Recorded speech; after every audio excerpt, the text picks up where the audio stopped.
Hey folks, so I wanted to give you a video of the big three for cars. It's a great place for you to start with cars and to start with these three joints and start incorporating that into your everyday warm-ups and possibly doing it every day if you can. So I'm going to walk you through how to do that, and then there'll be other videos available about the other joints, but this is a great place to start, to focus on just those three, to hit some major areas in the body, and that will really cover you well for your movement activities. So the first one I'm going to start with is your shoulder blade, otherwise known as your scapula. So we'll look at that one first. Sometimes getting that one moving and freeing that one up a little bit makes the shoulder cars a lot easier to do. So we'll start with Scap Cars. So I'm going to turn around so you can actually look and see what my shoulder blades are doing. I know sometimes that is helpful for people to see if you're a visual learner like I am. So your shoulder blades do a couple different movements. They go up, they go down, they go forward, they come back. And there's transitions in between those. So the Scap Cars really work on all of those. So I will guide you through how to do this. Keep breathing and just try to have shoulder width legs and really stabilize the rest of your body and only focus on moving your shoulder blades. Okay, so here we go. We're going to go up into elevation and pause for a second or two. Really try to maximize that and find that end range without calling the neck in, and then come back into retraction. You're trying to squeeze the shoulder blades, and then we'll transition down into depression. Really try to maximize that, find that end range, and then you're going to try to bring your scaps forwards into protraction, and then come up into elevation. Try to really maximize that, and then we'll switch and go the opposite direction. So now we'll transition down to protraction, and then further down to depression. Find that end, really try to maximize that. A lot of people miss out on this and really don't do as much depression, so really try to find that. And then come back into retraction, and then come up into elevation. Good. And then we'll look at shoulder. So we'll do some shoulder capsule cars. So that's shoulder internal and external rotation. That's what you need for a healthy shoulder joint, is to be able to do that rotation. That unlocks all the other shoulder movements. So we can do it up here, or you can do it down here. If up here is too painful and pinching, then you're going to want to do it down here, which is fine. Totally fine option. So from up here, what it looks like is you're going to try to rotate back into external rotation. Pause for a second or two there, and then rotate down into internal rotation. And you can keep your scap a little bit retracted, and that might help you clear out and get a little bit more internal rotation more comfortably. Only move in a pain-free, pinch-free range. So if this is pinching or painful, come out of it just until that stops. You don't want to work in a painful range. That'll just irritate it more. So you can do as many of those as you want. Also, again, you can do this option for internal, external rotation of the shoulder. And then we can do shoulder cars. Okay, so again, you want to stabilize everything in your body. You're focusing your intention and your awareness to that shoulder joint, because you're only moving the shoulder joint. You don't want the neck or the spine or anything else to help. Okay, so you're going to go palm up, keep that arm straight. And I like to put my hand here because I like to monitor to make sure my spine isn't doing anything. So you're going to come across an adduction. Again, make sure it's pain-free, pinch-free. Back off if it's uncomfortable. Come up into flexion. Again, come out of that a little bit if it's too painful or pinching. Rotate your pinky, driving from your shoulder joint. The rotation is driving from your shoulder. And then come around abduction, and then back to extension. And slowly lower down to your leg. Palm is facing back. You're going to push back, rotate thumb up, come around the side, back up to the top, and rotate, palm up, come across, and come down. Nice, slow, and controlled. And we're also, with cars, we're working on those transitions between each shoulder joint movement, which is really useful. We'll do a second time on this side. Elbow straight, come across, come up to the top, Pause here, we'll do some axial rotations driving from the shoulder joint. So we're gonna try to internally and externally rotate the shoulder. And then continue on, pinky goes to the back, come around the side, and come around to the back, slowly lower down. And then push back, pause here, we'll do some axial rotations. Rotate thumb up, come around the side, back up to the top, palm is up, come across, and slowly lower down. Same thing, other side. Elbow straight, palm up, come across, and come up to top, flexion. Rotate pinky towards the back, come around the side, and to the back. Palm is up, slowly lower down. Push back, rotate, thumb up, come around the side, back up to the top, palm up, come across, lower down. One more time on this side, and still you're moving in a pain-free, pinch-free range. Palm up, elbow straight, come across, and come up to the top. Stop and do some axial rotations, driving from your shoulder joint. It's not your wrist moving, it's your shoulder joint that's rotating, internal, external rotation. And then continue on, pinky towards the back, come around the side, palm is up, lower down, push back, stop and do some axial rotations here. Continue on by rotating, thumb up, come around the side, back up to the top, come across, come down. So you can use that as a warm-up. You can also use that as self-assessment. Quantity of movement, quality of movement. So when you do that, see if it seems restricted in a certain range. Note that. It might be an area you need to work on. And then the quality of movement. Note if you have any pain pinching or if it just feels stuck and it's just not moving smooth like butter. That will get better eventually over time the more that you do these. But it's good for you to know where you might have some cranky spots, and then you could also do some additional extra work in those areas. Now we'll go down to cat-cow. So for cat-cow, a lot of people have done cat-cow before, but this is definitely going to be more intentional with being segmental and slow and controlled.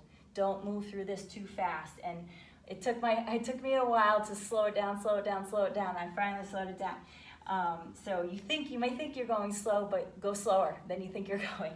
And then you might be at the right speed, and that takes practice over time. The reason why we want to go slow, you have different parts of your spine that might be more mobile than others and bendier. So if you go too fast, you're going to just default to go to the bendier spots and not the tighter spots.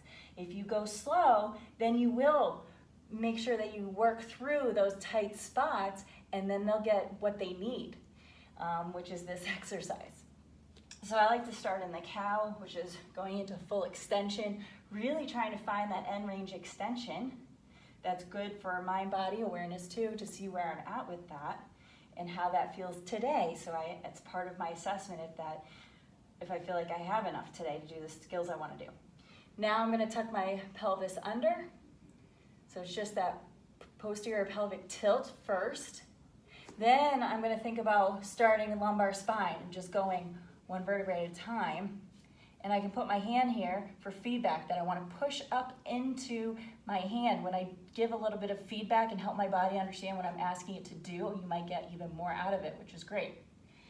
And then keep pushing up one level at a time, nice and slow. So you're trying to push up. And then when you start to get towards the ribs, you really want to think about tucking the ribs under. That'll maximize your thoracic flexion. And that's different than scap protraction. This is scap protraction. That's not what we're doing. We're doing thoracic flexion. And then your head slowly lowers last. Now we're going to undo that nice and slow. We're going to do an anterior pelvic tilt first. So untuck those hips and rotate them down. Now start to really try to push down towards the ground with the front of your body, and that'll help tap into the extensors that we have here. Really try to push the ribs forward towards the ground. And then think about pushing chest forward. That'll help you feel your thoracic extension, which a lot of people have a hard time feeling. And you could just rush right through that, or you could go slow and really make sure you find it. And then head lifts up slowly. Good. And now we can do an upper isolation for cat-cow and a lower isolation. So for the upper isolation, you can lean back. And if a deep knee bend is uncomfortable, you certainly can add a block to sit on to support your body so you're not in a deep knee bend. You can go back as far as is comfortable, and that's fine. If you're somebody that has a really bendy spine, you might want to consider putting your arms out a little bit further to give you a little bit more stability. So here we're locking down our lumbar spine so we can really focus on thoracic, and that way we know we have a better sense of where we're bending in our spine. So here we're going to do the same cat-cow idea. I'm going to start an extension. I'm trying to push my chest forward. I'm trying to push my ribs forward to the ground to really get into extension. And now I'm going to try to undo that. So I'm going to tuck my ribs under and really try to curl my thoracic spine and try to maximize it and still go segmentally. And then undo and try to push the lower ribs down and push them forward to the ground, and then push the chest forward. And really try to maximize that. No pain, no pinching. And then we'll go down and isolate lumbar spine. So we'll try to lock down our thoracic. So to do that, we're going to come down on we're coming from the cat-cow, we're coming down to our elbows. You could go from this position. This might be a comfortable position for you to work from. You could go a little bit further in locking down as long as it's comfortable for your body. And so that looks like tucking your head and putting your hands behind your head. If this is too uncomfortable, come back out and just go from here, and that's fine. So from here, and then pull hips forward just slightly. And here you can just start with those pelvic tilts again, so you can go into an anterior pelvic tilt, kind of pushing your butt out, and then tucking your hips under into a posterior pelvic tilt. And just try to do some tilts first to get that loosened up. So we're locked up here, and now only the lumbar spine can move. So we're focusing on trying to move that. So now you can start in an anterior pelvic tilt, start in lumbar extension, and do the cat-cow here, lumbar spine only. So you do posterior pelvic tilt, tuck that. You can put your hand back here to start pushing that lumbar spine up into your hand and work your way up. And then untuck those hips and really try to push the front, push your low abs towards the ground to help maximize that extension. And you might want to videotape yourself, because sometimes people like to lean forward and lean back to compensate, to try to get out of actually moving their lumbar spine. So that's hard to tell unless you videotape yourself to look at. So you might want to check that out. Now we'll come back up to cat-cow. We're going to do our hip capsule cars like we did with the shoulder, but we're going to do it from this position. So from here, I want you to drive from your hip. So contracting your hip to try to pull your foot towards the outside and find that end range of hip internal rotation. Stop when the spine starts to try to help. You want to just focus on hip only, no spine. Find that end range, pause for a second or two, and then come across the midline, lift up to clear the other leg, and now you're going into hip external rotation. Stop when the spine starts to do anything. You want to just keep it hip. Pause at that end range, and then come back to neutral. You could do a couple extra of those if you wanted to. And then we'll do the other side. You don't have to switch positions. I'm doing just so you can see me. Drive from the hip and contract, so you bring your foot to the outside. Pause for a second or two. And then come back across the midline, lift and clear the other leg. You're coming into hip external rotation. Find that end range, don't let the spine help. Hold for 2 seconds. Good, and then come back out. Good. And now we'll do our hip cars. A good lie detector test, if you have one available, is a block, or you could put a shoe up there or anything similar. This will help us monitor our spine movement because we really want to just focus on warming up the hip joint and seeing what the hip joint feels like so we can plan the rest of our workout accordingly based on how our joints feel, the big three. So for this, you're going to bring your knee forward into hip flexion and then come out to hip abduction. Don't let your spine rotate. Try to maintain that hip as you now go knee down, foot up into internal rotation. Squeeze that glute as you come back to hip extension. Don't arch the back. Hip extension only. Slowly lower down. A lot of people end up arching their back instead of using hip extension. Squeeze that glute and lift up so you do hip extension and not back stuff. Rotate, knee up, foot down, hip external rotation. Try to maintain that height as you come around to abduction, and then knee comes back up towards wrist and relax. One more time on this side. Knee comes up towards wrist, comes out to the side, rotate knee down, foot up, squeeze that glute as you come around into hip extension, slowly lower down.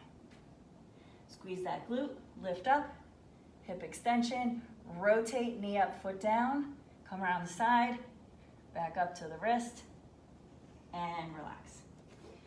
And now we'll do the other side. I'll switch around so you can see me. Okay, here we go. Knee comes up towards the wrist, out to the side to abduction. If your spine is rotating a lot, what happens? The block falls off. If your spine gets involved, so that's what we're looking for. Abduction. Now rotate knee down, foot up. Try to maintain that height. Squeeze the glute as you come around to extension. Slowly lower down. Squeeze that glute. Come up to extension. Try to maintain that height. Rotate knee up, foot down for external rotation. And then abduction. And then back up to flexion. And relax. One more time on this side. Here we go. Knee up towards wrist, out to the side, abduction, knee down, foot up, internal rotation. Squeeze that glute as you come back to extension and lower down. Squeeze that glute, lift up, rotate, knee up, foot down, external rotation. Abduction, out to the side, then back up towards the wrist, flexion, and relax. So those are the big three to get you started. And then you can look at the videos that have the full head to toe, or look at the videos that will have the others, the wrist, the elbow, knee, and ankle. So here you are, start on your mobility journey.